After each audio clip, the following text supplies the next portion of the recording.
Folks, we're only a few days away, and what about some performers or a performer at least that you've seen before in 2023? If you don't remember, shame on you because you will remember after this festival. A little bit of indie folk, pop. It's a bit of a mix, and I'm talking about Flynn Gurry. He's been here in 2023, and he's not coming just by himself. He's going to bring his friend, mate, musician along, Cooper Lower. Gentlemen, welcome. Thanks so much for having us, Wade. Yeah, cheers. Yeah, pleasure. That Cooper, I start with you because Flynn, we already know. Tell us a bit about yourself. Musical. You started playing the violin at 6 or a harmonica. What happened since then? At the moment, I go by artist, songwriter, and collaborator. So I have an artist project of my own, and I do songwriting work with other artists, and I work as a collaborator with Flynn and a couple of other acts around. So I'm very happy to be joining Flynn's duo. What a very new duo. Yeah. But how did it ever start? Tell us a bit about the history. Sure. Okay. Well, I grew up about an hour inland from Warrnambool. Flynn's from Warrnambool, so we were kind of nearby each other all our childhood. And I started teaching myself guitar from YouTube and ended up writing songs around 15, 16. And yeah, for the first few years of my adult venturing, I was just doing my very best, traveling as far and wide as I could with my music, and saw a lot of North America and Europe and Australia. And yeah, in COVID, moved into collaborative work. So now I'm kind of balancing both. Yeah, not a bad idea. You, Flynn, we have met you, but give us a bit of an update again. That like what was your story? Yeah, my story pretty similar. Small country town in Victoria, a place called Warrnambool, and then not far from Warrnambool is the Port Fairy Folk Festival, and I think that's where my love of music really started and kicked off. And going to that every year and seeing amazing performers like Kim Churchill and that have played folk King Island plenty of times, and then kind of just continuing on and a bit of busking here and there and shows in the corner of pubs, and then it turned into bigger shows, and then it's turned into writing lots of songs and releasing that music. And so yeah, it's been quite a journey so far. Is it like when you sort of grow up in places like Warrnambool, beautiful place, of course, but you almost have to get away from there if you want to make it do a serious job in music?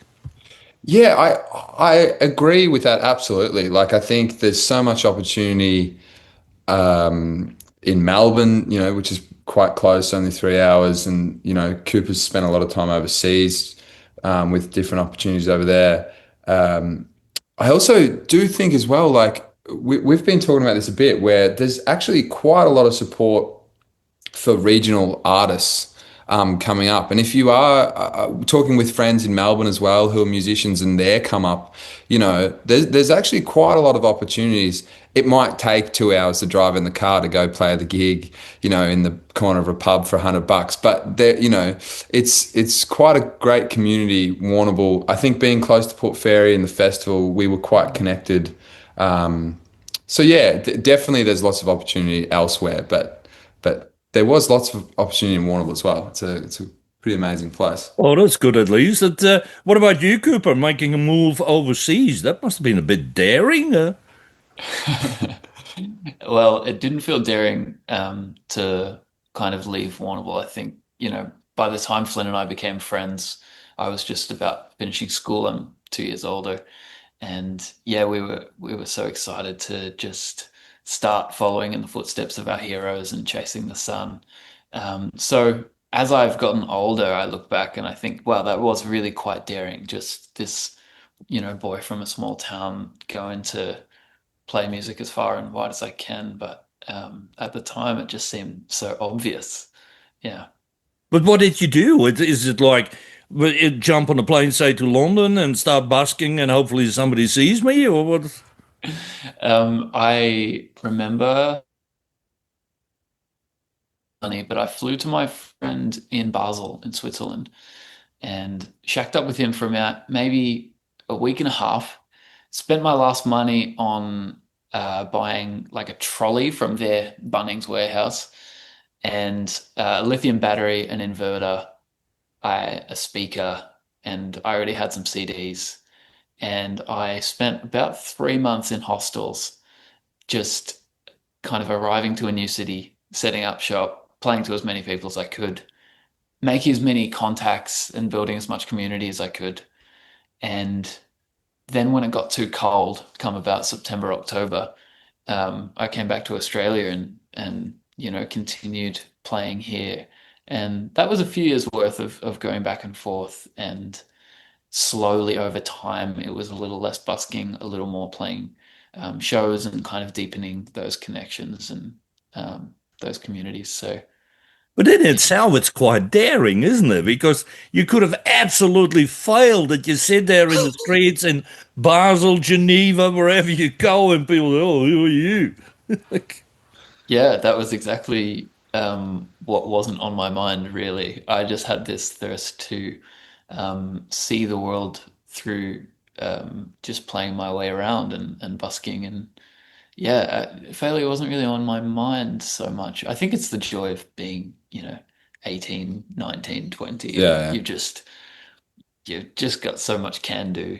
And I think too, like my time as well in Europe was like they love Australians as well. So Mm. that's something that we're, very lucky to just have where you just go over and, just do your accent. You play at a song and you're like, oh, shrimp on the barbie or something. And they're like, oh, yeah, he's £5. you want to hear another effing song, mate? I'm going to play it for you. I'm sure it Exactly. goes down all right. But now, describe your music. I know it's sometimes hard. There's so many different styles, and I know the easiest way is add indie to it, and you can do anything. Or like with country, add Americana, and you can do anything. It's like, how do you guys describe your music? Start with you, Cooper. I usually start by saying folk, which of course opens up the question of what kind of folk. Are you talking like Appalachian mountain folk or, indie pop folk? And neither of those seem to fit easily. So it's tricky for me, but I would say I'm really inspired by artists like Hosier, um, artists like Damien Rice and Matt Corby. And my music has kind of taken bits and pieces from a few different palettes, including like a hip hop upbringing. It doesn't live so much in my music as the approach I might have to it, but yeah, it's still definitely in there. What about you, Flynn? I think like folk pop indie, I mean it all kind of works. I grew up on a lot of that roots music that came out of Australia, like the John Butler, Xavier Rudd era, Ben Harper kind of era. Mm. And so I think very heavily influenced by that. And yeah, recently and my writing tends to like, I love a good pop song. So it's like pop with a 12-string guitar. So yeah. Yeah, okay. Now you guys now work together. Does that mean you sort of blend with each other, or one has to give in a little bit more, or say, "Oh, okay, yeah, that's different." How do you find a balance?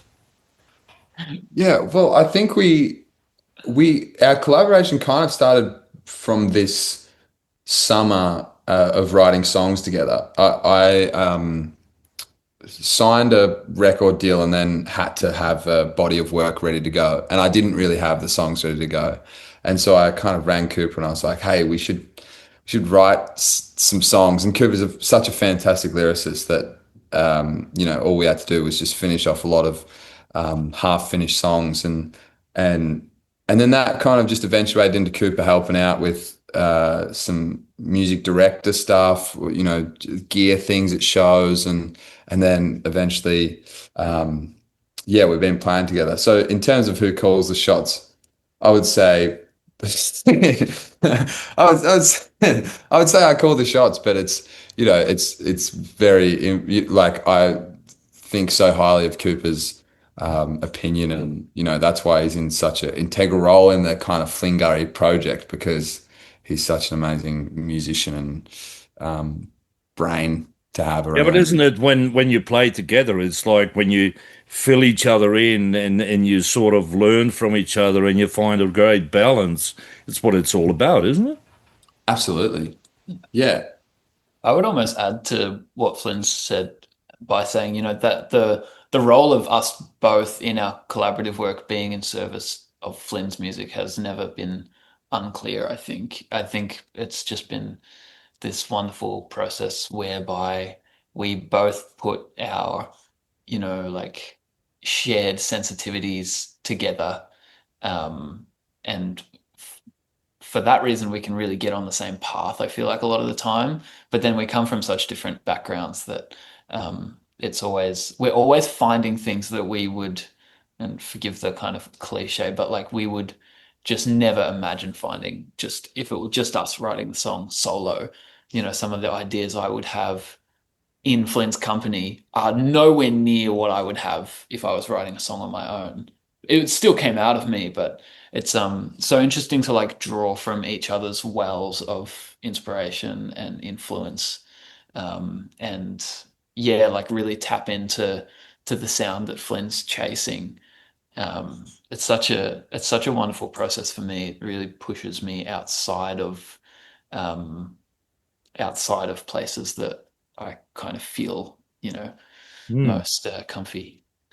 Well, comfy or not, mate, I'm going to separate the two of you. I'm going to make a draw line here because we're going to play a little bit of music and we're going to play a little bit of Flynn song Bones and from you, Cooper, The Bar. Flynn, what is Bones all about? Is it a song about a doctor or a butcher or what is it? No, no, Bones is kind of this angsty kind of heartbreak song in a lot of ways. It's kind of when a lot of my friends were all kind of in share houses and things in Melbourne and in relationships and whatnot and it's kind of that where it's two people kind of suck the life out of each other, and you're kind of just left with nothing but bones. And it was a trip to the zoo that inspired the song. And I went and started thinking about it. I was almost going Yeah, to say, I was almost going to say, I remember Bad to the Bone, but this is yeah, slightly yeah. different. And so yeah, that's what that song's about. And then I love kind of songs that are a bit darker and a bit sadder with a bit of go to them as well. It's got a bit of kick to it. So yeah. And the bar is obvious, Cooper, or is it not obvious? Perhaps unobvious. The song's centered around masculinity and manhood and the conversation that we might have around masculinity as this generation of men, the kind of lessons we might want to leave behind, the kind of ones we might want to bring along with us. They're very different songs. Well, They are quite different songs. I'm not going to leave anything behind here, guys. I'm going to push that button, and here we go. Where have you gone? All that I know is you'll be dust now. How did I go wrong? Knowing there's a God with a heart that's so cold. You and I, we just take all we can get. We can get. Take all I am, leave my body to waste. Don't forget me now that I'm just bones. Bones up. Now that I'm just bones. Bones up. Now that I'm just bones. Where did I go wrong? Where did I go wrong? Left it to my conscience, baby. You and I were strong, we just played along, pretending we're no vultures aiming. You and I, for the taking we relent. We relent.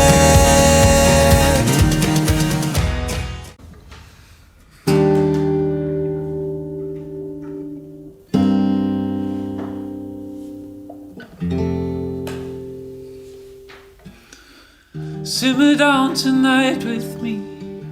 There's little talk between me and my friends. The trick of light, the trick of me. The trick of silence bleeds my brother's red. Little towns where eyes are sheathed. People drown in time inside their heads. Little diamond, you and me, holding on to all those words unsaid. And you're still holding on just like me. And you're holding on now, holding on just like me. Who will hold the bar? Who can hold it the longest? Even if it tears us apart, at least we can call it ours. And would you have the strength to fall? And would you have the strength to fall? We're still talking with Flynn and Cooper. You listen to a bit of their music. Now, Flynn, I'm sure that you told Cooper about the Festival of King Island. Can you repeat what you said to him? But don't make it too long. But just repeat what you said to him. Cheese, steak. Everyone waves at each other. You've just come. Please come to the festival. It's amazing. I think that was about along the lines, Cooper. Yeah, easy pitch. I've been wanting to come to this festival for years, so it was an easy yes. Yeah, but so you heard about it in the past, then I guess. Well, you must have, but yeah, we both grew up idolizing Tom Richardson, who's played Festival of King Island, I guess a few times, and I remember one of said cherished conversations with Tom, and he said, "It's this amazing festival, you gotta go." So finally, I get to come and experience it. what do you think? What do you think it makes it different than, say, with other festivals? Because a festival is a festival. A festival is a festival, but I mean, this is the most community-driven, organized, everyone pitching in kind of event that I've ever been a part of. I think that's what really struck me was I think I got there like on the Thursday or something, or maybe even earlier, and just everyone pitching in, rolling hay bales. You know, other artists were there helping out. It was just really, you know, sometimes when you're working in the industry, you kind of like, it's got to go here to here to here to here. But this weekend, you know, Festival of King Island, you have to go and experience it and stay, and you can't just run off to the next gig straight after it. And it's really amazing. Well, you're like stuck here, isn't it? A lot of festivals, Yeah. you hop in the car, you drive there, you get into your rider, do a sound check, do your gig, another bit of the rider, back in the car, and goodbye, isn't it? Yeah, exactly. So if you want to escape King Island, you need to be a good swimmer or something. Yeah, you need a good surfboard. You have a bit of experience there. Anyway, guys, you're going to be playing on Saturday, the 14th of February, which is Valentine's Day. I don't know if you got any songs already for Valentine's Day, maybe some love song or. Yeah, we've got a few love songs. Yeah. Not about each other, but we could dedicate them to each other on the day. Well, we're looking forward to see you both, Flynn and Cooper, and we thank you very much for your time. Thanks so much. Thank you, Wayne. Nice to talk to you.